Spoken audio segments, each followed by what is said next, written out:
Hi everybody, it's me, Corey J, coming to you with another moment from my flight attendant diaries.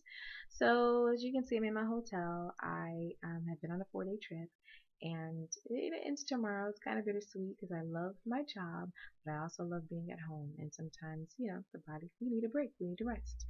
But anyway, this week has been great. The crew that I got to fly with was awesome. The captain played many pranks on me, so the first class cabin got a lot of laughs at my expense this week. And of course, the passengers are crazy as always because the stuff that happened this week was just really what the what? Ah, I don't get it, people. Like, we had a passenger this morning. It's too early for bullshucks, I'm telling you.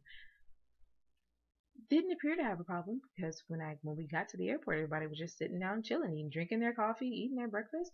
Get on the plane and she wants to cause a ruckus over something a gate agent did, wanting us to refund her money, and was upset about it. Like, no, she was serious. She wanted us to refund her money. I think she would have been happy if one of us cut her a personal check for the amount of money she spent on her ticket because the gate agent screwed up. Let me tell you something. Okay, people, when customer service screws up, you have two options.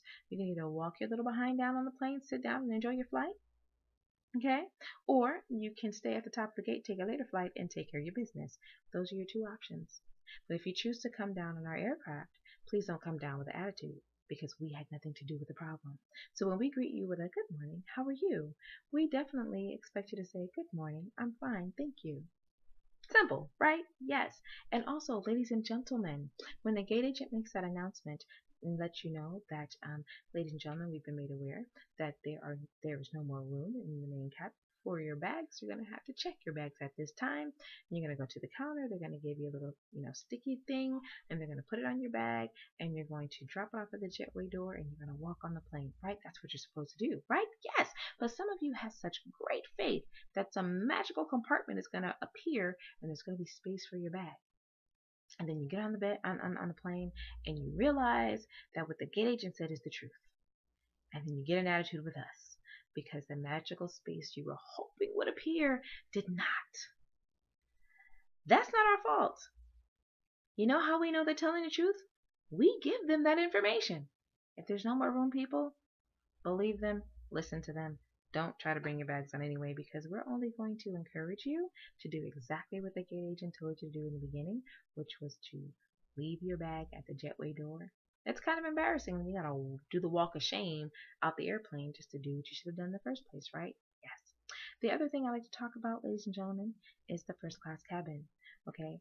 People in first class, they pay for experience and they have the right to have every bit of that experience that they paid for.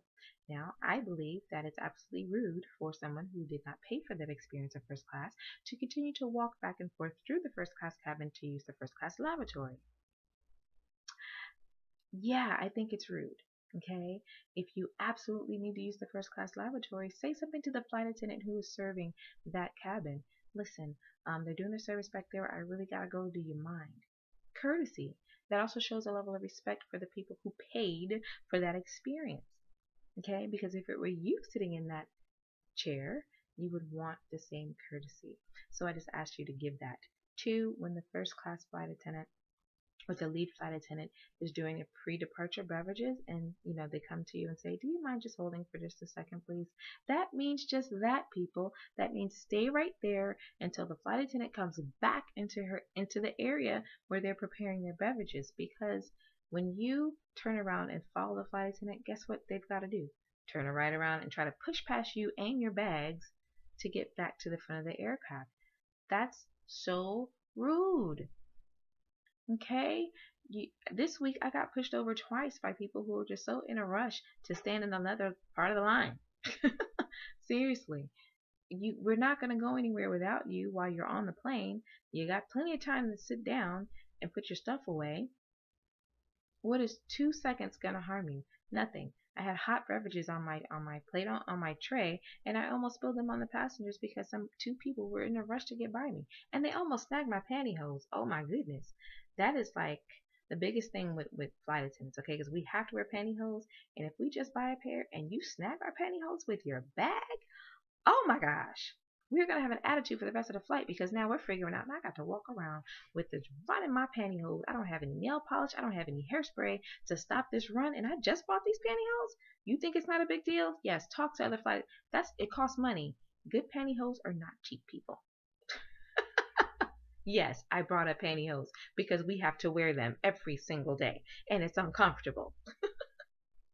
But anyway, that's my spiel for my flight attendant diaries today about my experience this week. Of course, there was a lot more, but I won't go into it. What I will end with is international travel advice. Somebody asked me to share some. So the number one thing I'd like to share is that if you are not going to use your bank card while you're traveling, please make sure you exchange your currency before you leave the United States. Every airport and every terminal there's a travel exchange, which you can exchange any kind of currency for any country. Okay? You'll pay more if you exchange it in the country you're going to. So it's best to pay the fee for the United States than to pay the extra on top of that when you get to that country. The other thing I advise you to do when you get to another country, international, have fun, take lots of pictures, and just enjoy yourself. International traveling is absolutely fun and it's amazing. Have fun, have a good time, do you. Be free, live and let live. Till next time,